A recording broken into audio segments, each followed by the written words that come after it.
내가 눈여겨본 단지를 계속 보시다가 4월쯤에 매수를 하시는 것을 추천드립니다.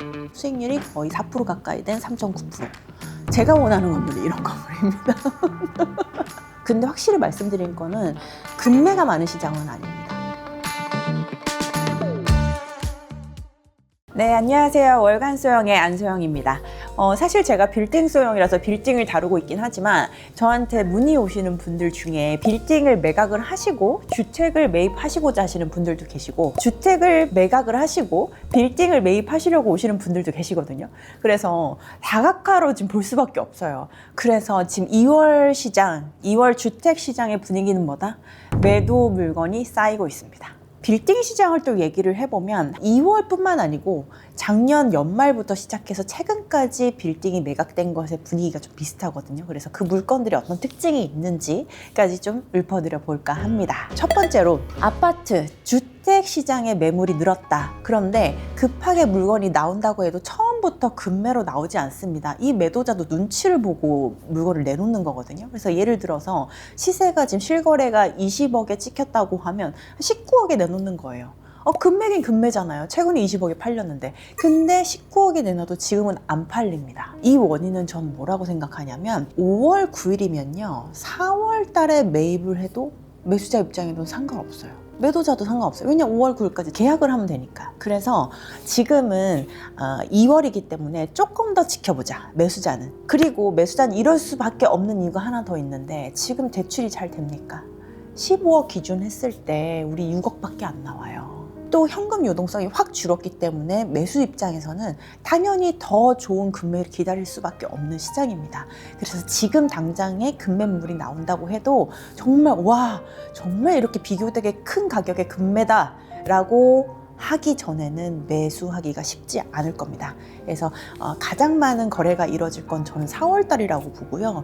4월달 되면은 금매가 더 많이 나올 거라고 예상이 됩니다. 이렇게 금매가 쌓이는 와중에 근데 분위기를 읽어보세요. 다주택자들이 진짜 본인들이 들고 있는 똘똘한 한 채를 팔고 있는 걸까요? 아니요. 실질적으로 제가 상담을 해보면요. 정말 똘똘한 한 채는 들고 계세요. 거주하든 안 하시든 간에. 그리고 플러스 하나가 더 있으니까 요거 매각해야 될까요? 이렇게 물어보시는데 이젠 안 속아요. 뭐가 있냐면 자녀분들한테 증여도 하나 또 하신 거예요. 하고 난 다음에 남는 한 채를 파시려고 한 거예요. 그렇기 때문에 최상급지에 있는 강남, 서초 이런 쪽에서는 금매가 나오기는 하나 다른 지역보다 당연히 수가 많지는 않을 거다. 네. 이거는 당연히 예상을 하실 거라고 생각이 들고 그래서 강남 지금 현재 매물의 퍼센테이지로 설명을 해드리면 강남권이 19% 정도 되고요. 서초권이 20.2% 정도 그 다음으로 이제 많은 게 송파, 성동이 31%. 그래서 이 다 상급지잖아요. 그런데도 불구하고 강남이 가장 작다는 건 제가 말씀드린 대로 가장 똘똘한 한 채가 많이 있는 게 강남이잖아요. 강남은 나오는 물건 개수가 가장 적다라는 것도 숫자로 이렇게 입증이 되고 있습니다. 그래서 조금 이따가 제가 또 이런 얘기를 할 텐데요.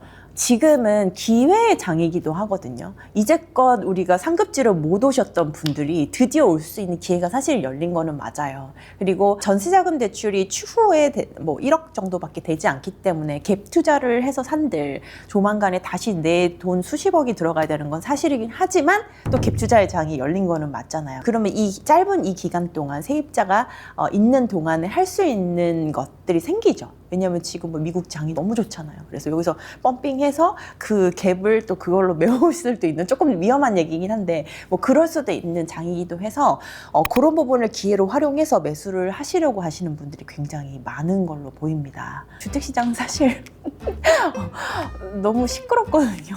욕도 하시고 투덜대시고 이미 정책적으로 이렇게 정해진 이상 여기서 우리가 빠르게 움직여서 피해를 보지 않고 수혜를 봐야 합니다. 그래서 빨리 파실 분들은 5월 9일 이전에 4월엔 더 금매가 나온다고 말씀드렸잖아요. 그래서 조금 더 내 생각보다 저렴하게 파시는 게 빨리 파실 수 있는 지름길이고요. 그리고 매수하시는 입장에서는 지금보다 조금 더 떨어질 수는 있어요. 가격이 4월 되면. 그래서 조금만 기다려 보시고 내가 눈여겨본 단지를 계속 보시다가 4월쯤에 매수를 하시는 것을 추천드립니다. 지금 전체적으로 보면 건물이나 주택을 사시는 분들의 그 자금 원천이 달라지고 있습니다. 원래는 대출을 활용을 해서 본인 자금을 보태서 이렇게 매입을 하셨는데 지금은요 본인 자금 맞아요. 그런데 이 본인 자금이 상속 증여 이거 온 것도 많지만 지금은 주식을 매각을 하시고 들어오시는 이게 굉장히 많습니다. 실질적으로 숫자로도 말씀드리면 2024년에만 해도 2조 2,545억 원이 그렇게 유입이 됐다 그러면 지금 25년만 하면요 3조 8,916억. 와, 어마어마하죠. 그러니까 이 주식에서 넘어오는 게 엄청나다는 거죠. 그래서 이 심리적으로 보면 무엇보다 똘똘한 한 채를 계속 강조하고 있잖아요. 그래서 그동안 못 사고 내가 똘똘한 채 저거 사야 되는데 이렇게 벼르고 계셨던 분들이 주식장이 너무 좋았으니까 그걸 파시고 이때다 싶어서 이제 들어오시는 거거든요. 결론적으로 보면 자산가들한테 가장 중요한 건 자산을 어떻게 만드느냐의 포트폴리오거든요. 그래서 이 자산을 잘 생각을 해보시고 실물 자산으로 넘어오시는 거는 전 나쁘지 않다고 생각합니다. 특히 아파트 주택의 경우에요. 네, 지금부터는 빌딩에 대해서 좀 얘기를 해볼까 하는데요. 2월의 매각 사례뿐만 아니고 지금 작년 말부터 쭉 이어져 있는 빌딩 시장의 분위기를 한번 읽을 수 있는 건물이 있어서 들고 와봤거든요. 지금 제가 두 가지 건물을 말씀드릴 텐데 두 개 다 항상 요즘 제가 눈여겨보고 있다는 장소 종로구에 있습니다. 특히 이 첫 번째 보여드릴 이 안국동 건물은요. 안국역에 있는데 사실 안국역 메인길하고는 조금 거리가 있어요. 그럼에도 불구하고 최근에 굉장히 좀 비싼 가격에 거래가 돼서 제가 한번 들고 와봤는데요. 요 건물입니다. 외관을 일단 좀 보여드릴게요. 짜잔. 오, 이렇게 생겼죠. 특이합니다. 아이덴티티가 있네요. 그래서 이쪽에는 사실 안국역에서 완전히 메인길이라고 하긴 좀 애매하고 유동인구가 그 메인길에 비해서 조금 떨어지는 입지에 위치해 있으나 그래도 없진 않아요. 그냥 평범 그 정도 수준인데 여기 지금 이렇게 4m 도로에 이렇게 위치해 있고요. 그다음 요게 지금 딱 보시면 아시겠지만 리모델링 한 건물의 모습은 아니잖아요. 네, 처음부터 기획을 하고 요 모양으로 굉장히 특이하게 지으신 건물입니다. 그리고 삼청동 가는 길이 요 위쪽으로 있어요. 그래서 요 위쪽으로 쭉 가면 삼청동이 나오는데 삼청동 가는 길에 위치한 건물이에요. 근데 이게 최근에 얼마에 팔렸냐면요. 총 매가 38억 5천만 원. 가볍죠. 제가 좋아하는 가벼운 건물입니다. 그러나 평당가를 따져보면요. 지금 말해야 돼 말아야 돼. 무려 1억 2천만 원. 근데 왜 무료라고 얘기를 하냐면 여기가 일종일반 지금 주거지역이에요. 일종일반. 용적률 뭐 아시잖아요. 일종일반 150%밖에 안 되는 거. 그리고 땅이 작기 때문에 지하를 만들기도 애매합니다. 여기를 지금 직영으로 운영하시는 분이 매각을 하신 거거든요. 이 용어를 리스백이라고 해서 이전 매도인이 이제 매수하신 분의 임차인이 되는 상황을 리스백 한다라고 얘기를 하거든요. 그래서 기존의 매도인이 얼마에 리스백을 하기로 했냐면 보증금 1억 2천만 원에 월 1,200만 원에 리스백을 하기로 했습니다. 와, 엄청나죠. 지금 몇 개 층이 없잖아요. 그러면 이 연면적 자체가 우리가 어느 정도 되냐면 43.5평입니다. 50평이 안 돼요. 근데 여기에서 지금 1,200만 원이 나온다고 하는 거는 평당 임대료가 단순하게 따져보면 27만 원 정도 됩니다. 그러니까 이게 지금 우리가 이걸로 2, 3년 정도 리스펙을 해주시기로 했는데 이 부분이 나가버리면 그 다음 평당 임대료 27만 원을 또 채울 수 있을까라는 걱정이 좀 되는 거죠, 저는. 그래서 지금 지하 1층부터 지상 2층까지 이 건물에서 월 1,200만 원이 나오기 때문에 임대 수익률이 무려 4% 가까이 되는 3.86%입니다. 이 정도면 뭘 보고 사셨겠습니까? 결론적으로. 수익률. 그렇죠? 매매가는 낮고 수익률이 높은. 그러면 원래 대출이 굉장히 힘든 상황이잖아요, 지금. 근데 대출도 나왔을 거고 레버리지를 충분히 활용하면서 매매가가 작기 때문에 팔 때도 부담스럽지 않을 것이다 라고 생각을 하시고 매입을 하신 것 같아요. 근데 말씀드린 대로 이게 공실이 나면 그게 가능을 할까, 아무리 매가가 작아도. 이런 걱정이 조금 되는 건물이었기 때문에 제가 한번 들고 와 봤습니다. 그리고 이게 지금 이전 매도인께서 신축을 하신 거거든요. 이분이 얼마에 사셨냐면 21년도, 그러니까 4년 전쯤에 16억 5천만 원에 매입을 하셨어요. 지금 얼마에 팔았다고 했냐면 38억 5천만 원입니다. 단순 차액이 지금 4년 만에 얼마? 22억이에요. 엄청나죠. 근데 또 제가 이 매도하신 분의 수익을 좀 따져봤어요. 그랬더니 신축비는 당연히 10억 안 드셨을 거고 5, 6억 정도 예상이 되고, 만약 80% 대출을 받으셨고 그거를 활용한 4년치의 이자를 더하면 아무리 많이 해도 4%대로 잡아도 2억 정도. 그리고 중개 포함, 매도 매수시 포함한 거, 그다음에 투자금 이렇게 해서 약 한 11억 정도 투자를 하셨다고 보면, 양도세 포함하면 남는 게 또 이분도 별로 많지 않은 거예요. 그러니까 제가 신축을 여러 개를 해보니 감이 와요, 보면. 근데 남들이 보기에는 엄청 많이 남았겠다 하는 이런 건물들, 한남동 크러쉬, 이런 친구들도 굉장히 많은 차익을 남겼다고 하는데 실질적으로 들어가 보면 그렇지 않거든요.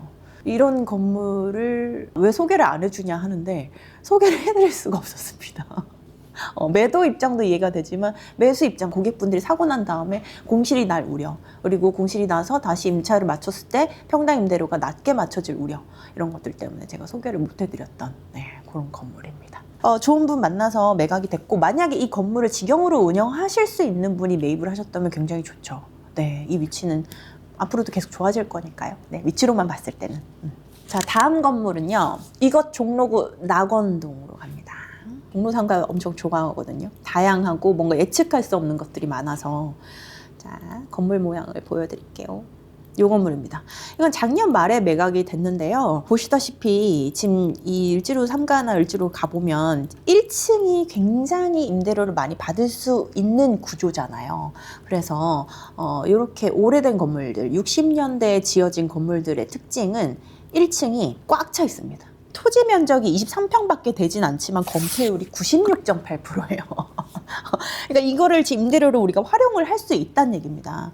그래서 이런 건물들이 주로 있는 데가 종로구, 중구, 옛날 구도심 있는 쪽이거든요. 그래서 이런 건물을 눈여겨보셔야 된다는 얘기예요. 얼마에 팔렸냐? 총 매가 34억 9천만 원, 평당가는 1억 6,500만 원.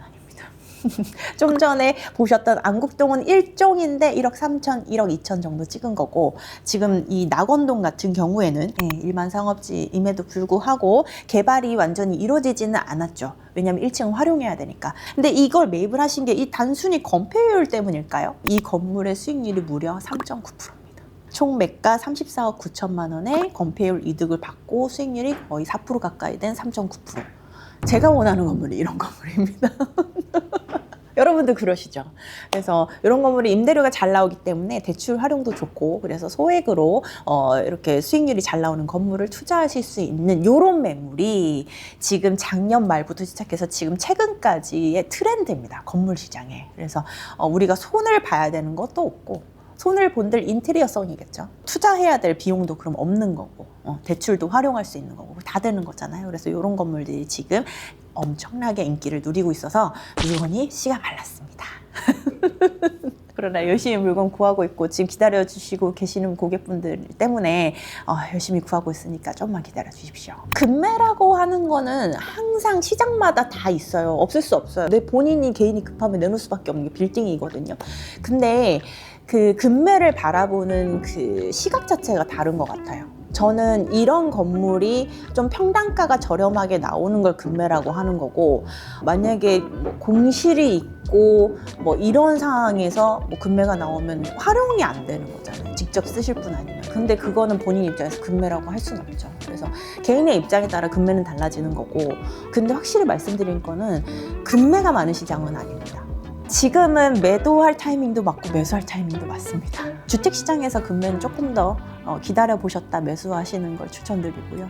그리고 빌딩 시장 같은 경우에 조금 더 서두르시는 게 맞는 것 같습니다. 여러분의 생각도 궁금해요. 지금 주택시장을 매도해야 될 타이밍인가? 매수해야 될 타이밍인가? 빌딩을 매도해야 될 타이밍인가? 매수해야 될 타이밍인가? 이런 거에 대해서 저의 생각도 있지만 우리 시청자 여러분들의 생각도 궁금하거든요. 댓글로 달아주시면 제가 열심히 보겠습니다. 오늘 영상 시청해 주셔서 감사합니다. 안녕.